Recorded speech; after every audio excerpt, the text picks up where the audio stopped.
We all have them. Those moments when our emotions hijack our better selves. Disruptive behaviors, anger, procrastination, passive aggression, are like cracks in our armor. They leave us vulnerable and disconnected. But here's the truth. These behaviors are not who we are. They are cries for help, signals that something deeper needs attention. Addressing these behaviors is not about judgment. It's about courage. It's about choosing vulnerability, owning our stories, and showing up authentically. It's about recognizing that we are worthy of love and belonging even when we stumble.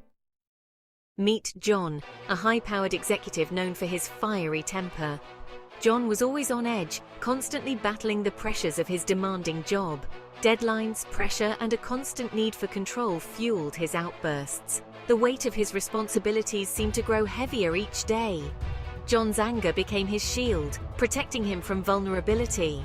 It was his way of keeping the world at bay, a defense mechanism against feeling exposed. But it was also pushing him away from his team, his family, and himself.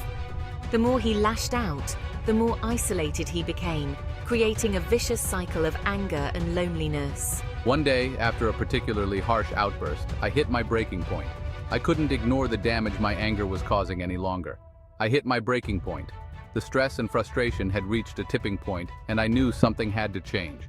I realized that my anger wasn't strength, it was fear.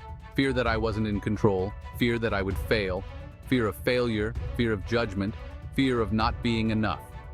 These fears had been driving my anger all along, masking my insecurities. With the support of a therapist, I began to unpack my triggers and develop healthier coping mechanisms. Therapy helped me understand the root causes of my anger. I learned to pause, breathe, and communicate my needs assertively without resorting to anger. Mindfulness and self-awareness became my new tools for managing stress.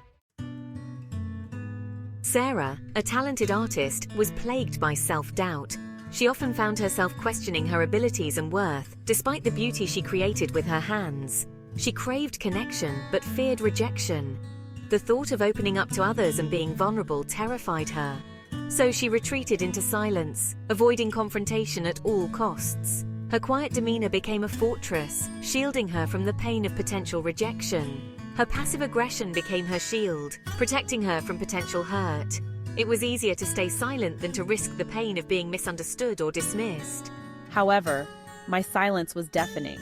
It echoed in the spaces between my relationships, creating a chasm that grew wider with each unspoken word. It created walls in my relationships, leaving others feeling confused and frustrated. They couldn't understand why I was so distant, why I wouldn't let them in. One day, a close friend confronted me with kindness and compassion. She saw through my silence and reached out with a gentle hand. She helped me realize that my silence wasn't protecting me, it was isolating me. Her words were a mirror, reflecting the loneliness I had been trying to avoid. With her friend's support, I started expressing my needs and feelings openly and honestly. It was a slow process, but each step forward felt like a victory. I learned to embrace vulnerability and risk rejection, knowing that my voice deserved to be heard. My silence had been a weapon, but now my voice became my strength.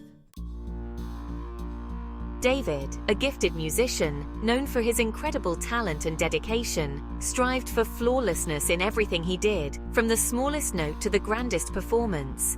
He believed that his worthiness was tied to his achievements, thinking that only perfection could earn him respect and love. His perfectionism became his crutch, a shield against the fear of failure, a way to avoid judgment and gain approval from others, constantly seeking validation. But David's pursuit of perfection was a never-ending race, a marathon with no finish line, leaving him feeling exhausted and inadequate, always chasing an unattainable ideal. He was so focused on avoiding mistakes, on not slipping up, that he couldn't enjoy the process or celebrate his accomplishments.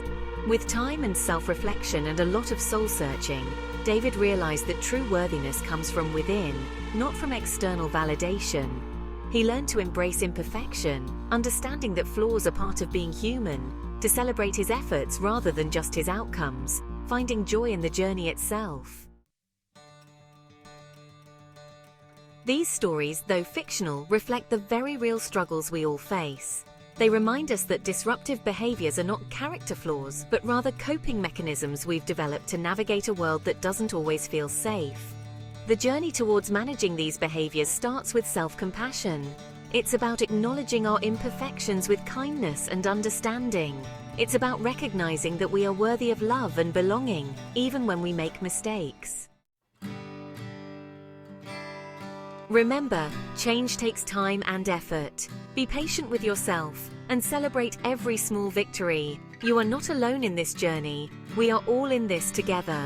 If you're ready to dive deeper into this topic and learn practical strategies for managing disruptive behaviors, be sure to like this video, subscribe to our channel, and hit the notification bell to stay updated on our latest content. Together, let's cultivate greater emotional intelligence and build more fulfilling relationships.